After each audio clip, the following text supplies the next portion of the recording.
I'll never forget the first time that this happened to me. My wife and I had an argument, and this was years back. We had a fight. I was literally walking out the door, and I slammed the door. I think I said this last week. I slammed the door. I'm getting ready to walk out to take a walk, and my phone rings. And literally, I'm talking about, literally, bang, door slam, phone rings. And I'm thinking, I know she's not calling me. I was thinking about my wife. I thought she was calling me.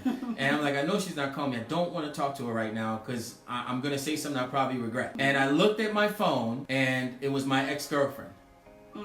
Now, you got to think for a second. Now, you got to understand something. Let me make sure you understand where I'm going with this. Why would she call me right then and there? What did she call me?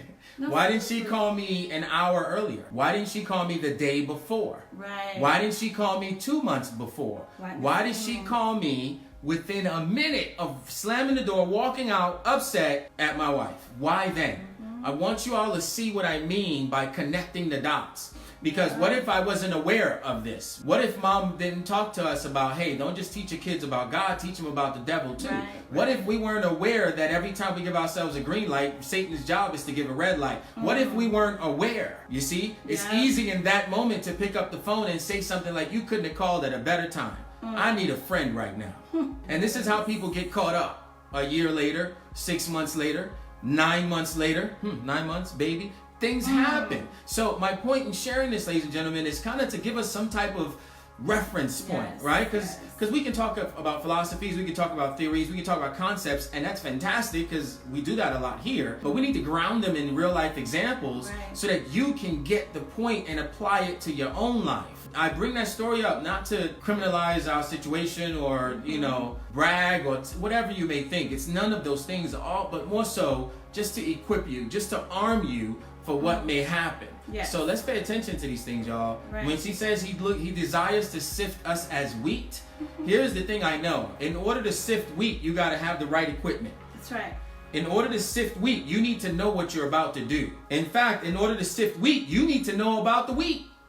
What am I saying? If Jesus himself says he desires to sift you, he, the devil, desires to sift you as wheat, then that means he knows you, because you got to know the wheat. That means he's equipped just for you. So somebody might be like, oh, Obi, if that happened to me, even if y'all didn't have this talk, I would have known exactly what was happening. Because maybe that would have been the case in that example. But do you know that he knows you?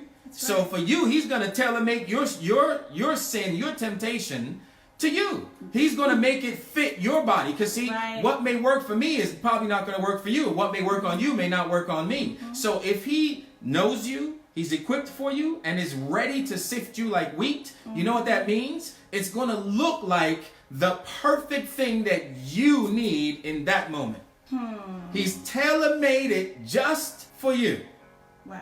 And ladies and gentlemen, when we wake up to this fact, we start to see the error of not only his ways, but our possible choices. Yes. And that's the thing. Here's the one thing I do want to say. Satan cannot make you do it. No, he cannot.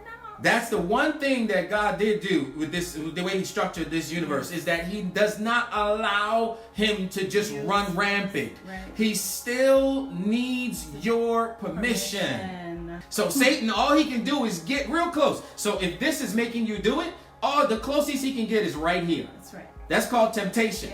You know what he does? What he does then do? He then counts on you going all the way. That's right. And so he'll tempt you with something that is perfect for you, because he knows that, hey, he may get me with Jolly Rancher.